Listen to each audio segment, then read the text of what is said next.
Oscar's mother baked delicious Norwegian pastries, particularly around Christmas time. Sometimes, in placing before me a plate of her delicacies, she would say something tender to me in Norwegian. I always turned away to hide the shameful moisture in my eyes.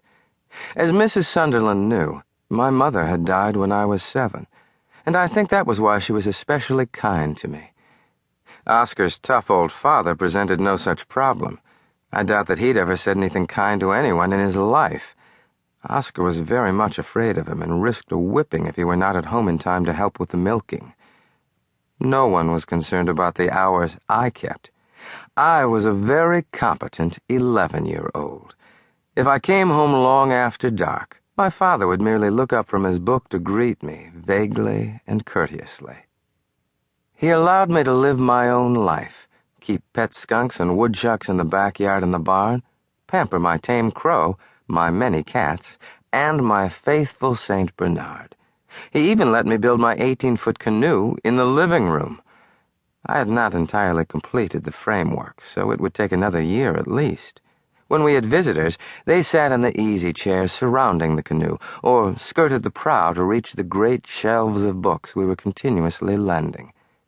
We lived alone and liked it, cooked and cleaned in our own fashion, and paid little attention to indignant housewives who told my father that this was no way to bring up a child. My father agreed amiably that this might well be true, and then returned to his endless research for a novel concerning the Fox and Winnebago Indians, which, for some reason, was never published. "I'm headed for Wentworth's woods," I told Oscar, "and I may not start home before moonrise." "Wait a minute," Oscar said. "We'll need something to eat." He returned so swiftly with a paper sack filled with coffee cake and cookies that I knew he had swiped them. "You'll get a licking when you get home." "Ishkabibble, I should worry," Oscar said, a happy grin spreading across his wide face. We crossed the creek on the stepping stones below the dam. Pickerel were making their seasonal run up the stream, and we nearly caught one with our hands as he snaked his way between the stones. Killdeer started up from the marshy shallows, crying, "Killdeer! Killdeer!" as though a storm were brewing. Wowzer had many virtues, but he was not a hunting dog. So we were much surprised when, in Wentworth's woods, he came to a virtual point. Oscar and I waited silently while the St. Bernard, on his great paws, padded softly to the hollow base of a rotten stump. He sniffed the hole critically, then turned and whined, telling us plainly that something lived in that den. "Dig him out, Wowzer," I shouted. "He won't dig," Oscar predicted. "He's too lazy."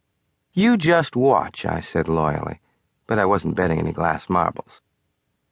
In another minute, Wowzer was making the dirt fly, and Oscar and I were helping in a frenzy of excitement. We scooped the soft earth with our hands and used our pocket knives when we came to old decaying roots. "I bet it's a fox," I panted hopefully. "Probably an old woodchuck," Oscar said.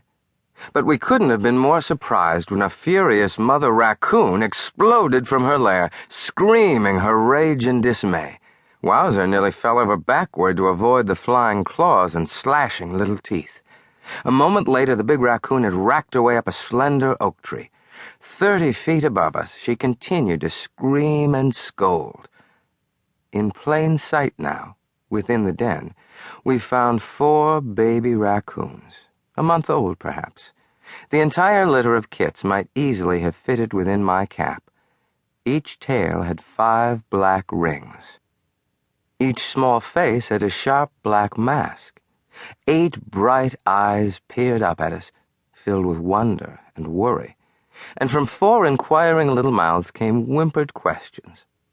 "Good old Wowzer," I said. "That's a pretty good dog you got there," Oscar admitted. "But you'd better hold him back." "He wouldn't hurt them.